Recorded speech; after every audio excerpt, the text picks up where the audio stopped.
Artemis Literary Sources is a very humanities-specific academic database. Even though the name includes the term literary, it can also be used for film studies and a variety of performing arts topics. Also, you may notice that it is a Gale research product, so that means it's very much like Gale Virtual Reference Library. It can be found using the Databases tab on the library's homepage and either entering the name of the database here or browsing to it through the alphabetical listing. When we reach the database's homepage, we find that there are several ways to search for materials in the database. We can use the search bar here in the middle of the page, or we could use the person search and work search. Let's say that we needed materials on Gwendolyn Brooks. We could simply enter her name in the search bar and hit enter.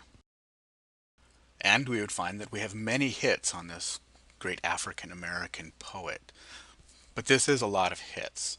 So let's look at a couple of the other tools at the top of the page. The Encyclopedia of Literature is a source of information for quick information on literary topics. Let's say, for example, that you were preparing for an English presentation and needed to know the difference between a Shakespearean and a Petrarchan sonnet.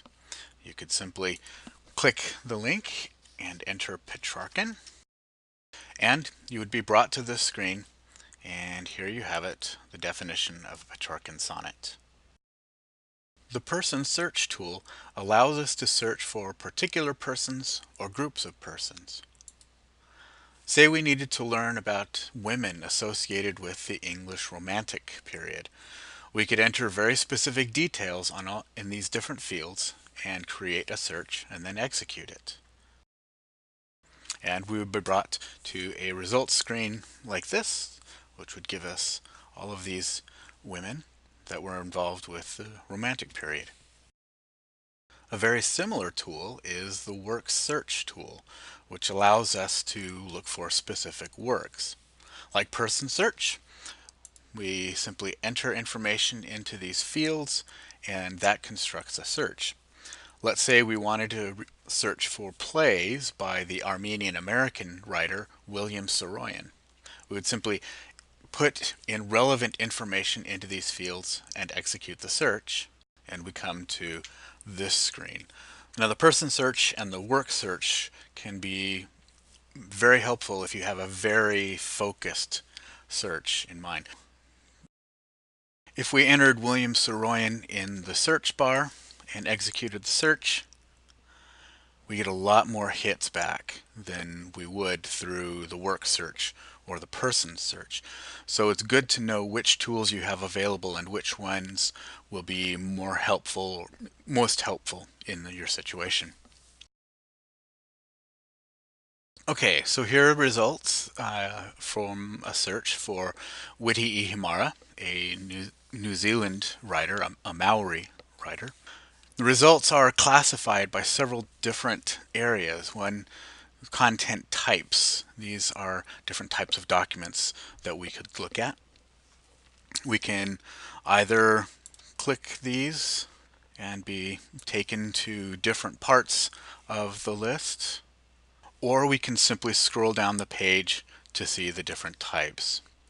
Now in each section will be shown the first three from document types. But if we click the show more results, right, we see them all listed out. We also have other filters on the right hand side of the screen to help narrow our search. We can perform a secondary search within these results to look for something. We can filter by subjects. So these are terms that have been used to describe these items.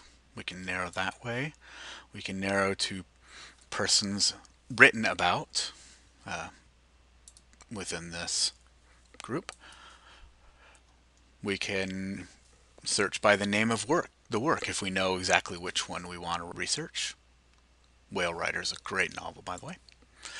We can go to author items by, so these are the name of specific writers who are writing about Witi Ihimara. We can go to publication type, so if we know we want to use a specific journal, we can go there. Once we go to a specific title on the screen, we have a number of tools that will help us with our research here. We can read the selection on the screen, or we could even listen to it if we're more auditory learners. We can email a link of the item to ourselves or to someone else.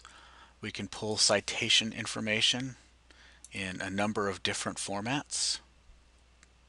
We can download the item, save it to Google Drive or to OneDrive. Many sources can also be downloaded as PDF files, so we'll get a page image rather than just the text. But this one we would get just the text if we were to download it. We can also download it as an MP3 to listen to at some other time. We also have the option to print the article. We also have kind of a neat feature, the option to translate the article into different languages.